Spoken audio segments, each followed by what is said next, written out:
De las preguntas más interesantes en el caso de los regímenes autoritarios, se refiere a los mecanismos que operan para evitar el fortalecimiento de la oposición dentro del sistema político. En la vida política de México, la historia de la Federación de los Partidos de los Pueblos Mexicanos, el 2 de enero de 1946, la Unión Nacional Sinarquista se pronuncia contra un fraude de las elecciones municipales en León, Guanajuato. Los inconformes realizan un mitin frente al Palacio Municipal de León.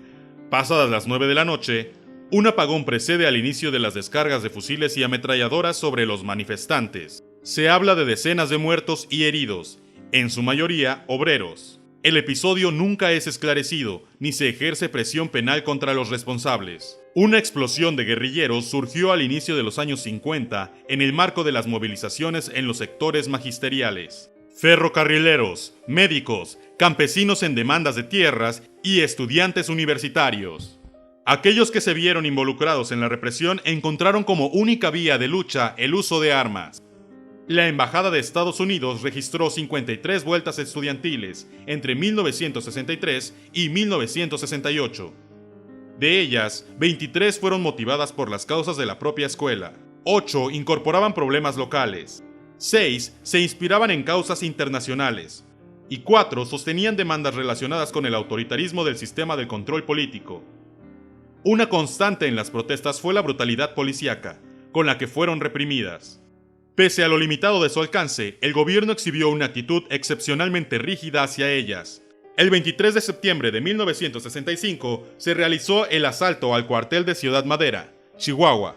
El grupo guerrillero estaba conformado por 13 personas y fue comandado por Arturo Gámez y Pablo Gómez. El primero, Arturo Gámez, resumió las motivaciones del grupo. Estamos convencidos de que nuestros enemigos no respetan nada ni nadie más que el fusil. Estamos convencidos de que no entienden ningún lenguaje más que el de la fuerza. Estamos convencidos de que en sus cabezas no entran razones y de que por las buenas solo burlas ganamos. Estamos convencidos de que ha llegado la hora de hablarle a los poderosos en el único lenguaje que entienden. Llegó la hora de que las vanguardias más audaces empuñen el fusil, porque es lo único que respetan y escuchan. Llegó la hora de ver si en sus cabezas penetran las balas, ya que razones nunca les entraron. Llegó la hora de apoyarnos en el 3030 y en el 3006, más que en el Código Agrario y la Constitución. El asalto al cuartel de Madera fue el hecho de armas más importante en la década de los 70 y marcó el surgimiento de la primera guerrilla socialista de México post-revolucionario. Desde la perspectiva de los jóvenes inconformes, el régimen no toleraba que se expresara lo nuevo y diverso. Calificaba de enemigo a quien pensaba diferente y enviaba su aparato de seguridad a espiar, hostigar y reprimir. Para ellos, la lucha armada parecía algo legítimo.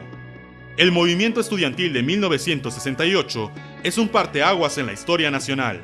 Su desarrollo demostró los torrentes de energía social que se habían acumulado durante décadas. La violencia policíaca era bastante conocida. La novedad fue que los estudiantes respondieron con una enorme agresividad verbal y clara disposición a pelear. Otra novedad fue el número tan grande de participantes. Marcharon entre 70 y 200,000 personas, siendo la manifestación más numerosa de la década. Este movimiento también fue el antecedente de la manifestación estudiantil del 10 de junio de 1971. En la historia de los movimientos armados mexicanos, Guadalajara jugó un papel que no ha sido reconocido. Por ejemplo, en la calle Fraternidad de la colonia Belisario Domínguez se fundó la Liga Comunista 23 de septiembre, un 15 de marzo de 1973. Guadalajara se dividía en dos grandes zonas y, sin lugar a dudas, el barrio de San Andrés estaba y está en la parte popular. A principios de los años 70, nadie sabe cuándo exactamente, los jóvenes de San Andrés decidieron llamarse vikingos. El nombre capturaba la idea que tenían de sí mismos como gente comprometida a la camaradería y con la defensa del territorio frente a los intrusos. Estos empezaron a crecer creando una especie de confederación de barrios. Uno de los dirigentes estima que en su momento de mayor auge había alrededor de 14 barrios en los que se reunían 2,000 jóvenes. Los vikingos eran algo más que pandilleros porque, salvo algunas excepciones, todos deseaban estudiar y participación política. La Federación de Estudiantes de Guadalajara, FEG, estaba controlada por la familia Ramírez, que junto con la familia Zuno tuvieron gran presencia política en Jalisco en el siglo XX. Esta se negaba a aceptar a los vikingos, que una y otra vez intentaron ser aceptados uniéndose a diferentes familias. Nunca lo lograron. De haber sido más flexibles tanto a la Federación de Estudiantes de Guadalajara como el sistema, jamás se hubiera dado la radicalización de los vikingos, cuya rebeldía natural carecía de connotaciones ideológicas. Ello se hizo evidente en 1968, cuando se negaron a participar en el movimiento estudiantil. Más adelante, los vikingos se unieron a la ya mencionada Liga Comunista 23 de septiembre. Teniendo como antecedentes los movimientos previamente mencionados, nos hacemos la pregunta: ¿qué tan grave fue la amenaza representada por la guerrilla mexicana para la seguridad nacional? El profesor Sergio Aguayo responde esta pregunta en su libro La Charola. La forma de responder es evaluando la capacidad y el número de los combatientes. La cifra nunca ha sido precisada, pero aproximadamente entre los años 60 y 70 había 29 organizaciones en México con 1.860 miembros. En comparación con otras organizaciones de América Latina, la guerrilla mexicana era realmente destacada.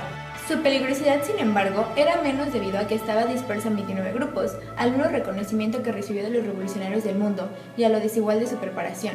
La principal guerrilla urbana, la ya mencionada, la Liga Comunista 23 de septiembre, que tenía una base social bastante pobre y sus combatientes no estaban capacitados de manera uniforme, ni ideológica ni militarmente.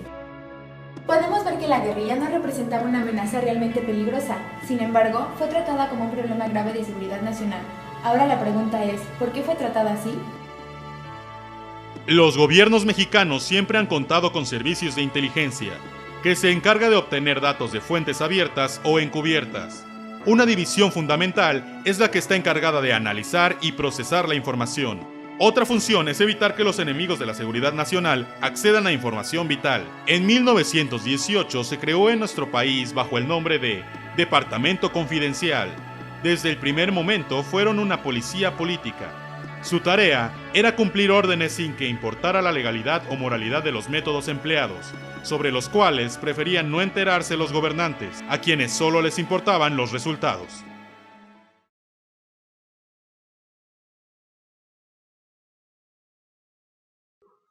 De inmediato me vendaron los ojos y me llevaron a una casa, en donde se me desnudó y me empezó a golpear en todo el cuerpo, principalmente con golpes de karate, en la garganta y en la nuca. Después me mojaron y empezaron a darme toques eléctricos con una picana en el pene, los testículos, el ano, en una cicatriz que tengo, en las orejas, dentro de las fosas nasales, en los labios, en las encías y en la lengua. Después de esto me hicieron comer 2 tazas de excremento. Luego me tendieron en el suelo y Miguel Nazar Haro ponía una pistola en la sien, jalando el gatillo. Casi todos los que estuvimos detenidos tenemos una marca en el tabique de la nariz. Así quedabas de la venda que nunca te sacan. Y te van jodiendo porque te mojan, te meten la cabeza en el excusado y luego se seca, se llaga y se infecta. Uno aguanta, pero hay un momento, compa, donde lo que quieres es morirte. Y te mueres un chingo de veces y regresas a lo mismo y te vuelves a morir poco a poquito. Y les dices que te maten y nada más se ríen. Había que querer para aguantar.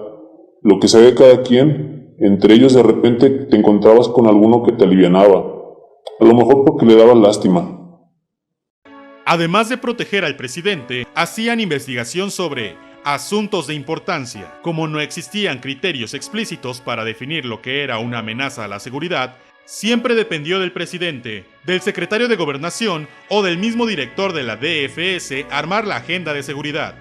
Era un trabajo relativamente fácil y con pocos riesgos, porque, como admite un veterano de la DFS, en aquellos tiempos no hubo amenazas reales al señor presidente.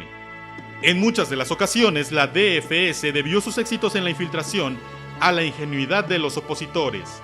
Pese a la debilidad del enemigo, tenían que justificar su existencia ante el régimen y ante ellos mismos. Lo que hicieron fue exagerar la importancia y peligrosidad de quienes se oponían a los gobiernos priistas. Esto responde a nuestra pregunta de por qué la guerrilla fue considerada una amenaza a la seguridad nacional. Aquí se nota nuevamente su poco alcance analítico de sus acciones. Mientras ellos se convencían de estar peleando contra la guerrilla, una verdadera amenaza contra el país dejaba el camino libre en una situación que se convertiría en la principal razón de amenaza a la seguridad de México hasta nuestros días. Se mantiene una interrogante: ¿qué tanto sabían los presidentes acerca de los métodos que empleaban la policía política? Si consideramos la peor etapa de violencia estatal, las décadas de los años 60 y 70, se hace evidente que Gustavo Díaz Ordaz se involucró plenamente en la represión de los inconformes.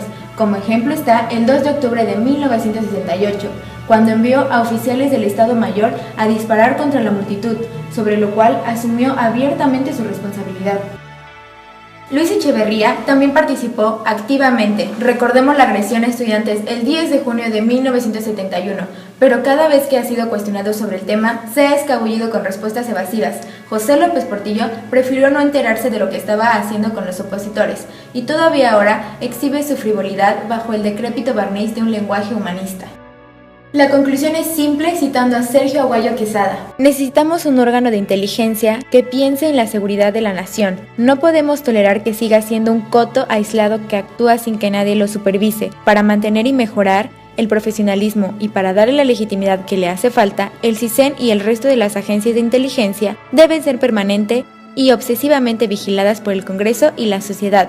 De esta manera, aseguramos que el país tenga información de calidad producida con legalidad, eficacia y economía, y que respete escrupulosamente las garantías individuales. La muerte y desaparición de cientos de jóvenes mexicanos pudieron haber sido evitados si el sistema político hubiera sido diferente, si la definición de seguridad nacional hubiera sido diversa, si los servicios de inteligencia hubieran procesado de manera profesional la información que iban reuniendo. En lugar de ello, y de manera inmoral y oportunista, la Dirección de Seguridad de Fernando Gutiérrez Barrios, Miguel Nazar Haro y Javier García Paniagua no cumplió con su obligación de evaluar el significado verdadero de la amenaza, exagerando la gravedad de la misma para apuntar sus carreras políticas. En el México democrático no deben repetirse tragedias de este tipo, nunca más. Para Sergio Aguayo, la lección es diáfana. La seguridad nacional es demasiado importante para dejarla en manos de sus profesionales. Cierro con una frase de la historiadora Adela Cedillo. El Estado mexicano hace lo que por tradición sabe: tortura, mata y desaparece.